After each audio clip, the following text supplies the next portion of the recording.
કે મહારાષ્ટ્રના એક મોટા કોંગ્રેસ નેતાએ રાજીનામું આપી દીધું છે।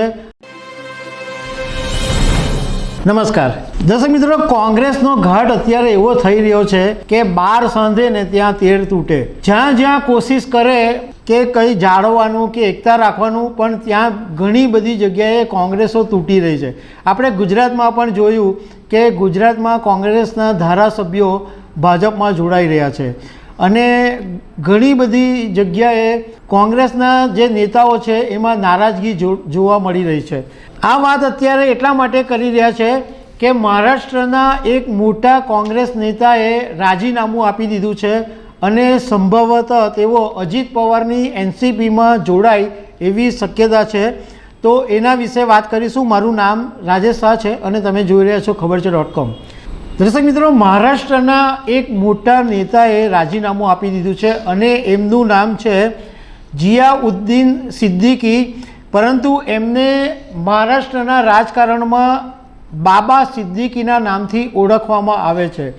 આ બાબા સિદ્દીકીએ રાજીનામું આપી દીધું છે અને તેઓ 1999, 2004 અને 2009 બાંદ્રા પશ્ચિમ વિધાનસભામાંથી ધારાસભ્ય તરીકે ચૂંટાયા હતા અને કોંગ્રેસના એક મોટા નેતા તરીકેનું એમનું નામ છે।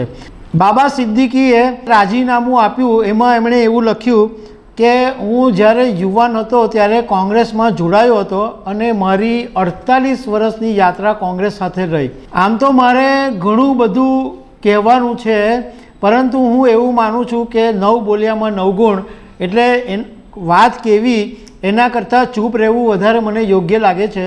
પરંતુ જે લોકોએ મને સાથ આપ્યો એવો આભાર, એવું બાબા સિદ્દીકીએ લખ્યું છે।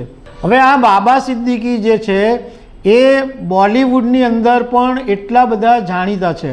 એવું કહેવામાં આવે છે કે સલમાન ખાન અને શાહરૂખ ખાન સાથે દોસ્તી કરાવવામાં પણ બાબા સિદ્દીકીનો મોટો હાથ હતો અને એવો ઘણી વખત ઇફતાર પાર્ટી કરતા રહેતા અને એની અંદર એમાં બોલિવૂડના સિતારાઓનો જમાવડો હંમેશા રહેતો હતો। હવે રાજકારણના જાણકારોનું કહેવું એમ છે કે બાબા સિદ્દીકીએ કોંગ્રેસને રામ રામ કરી દીધા છે અને લગભગ એવું નક્કી છે કે અજીત પવારની જે એનસીપી છે એમાં આ બાબા સિદ્દીકી જોડાઈ શકે છે। લોકસભા 2024ની ચૂંટણી પહેલાં આ કોંગ્રેસ માટે એક મોટો ઝટકો છે, કારણ કે મહારાષ્ટ્રની અંદર કોંગ્રેસ એવો દાવો કરતું હતું કે આ વખતે અમારો ત્યાં જોર રહેશે, પરંતુ આ એક મોટા નેતાએ હાથ ખેંચી લીધા છે તો એ મુશ્કેલી પડી શકે છે। તો દર્શક મિત્રો, આવી અનેક વાતો સાથે અમે તમને મળતા રહીશું। Thank you very much.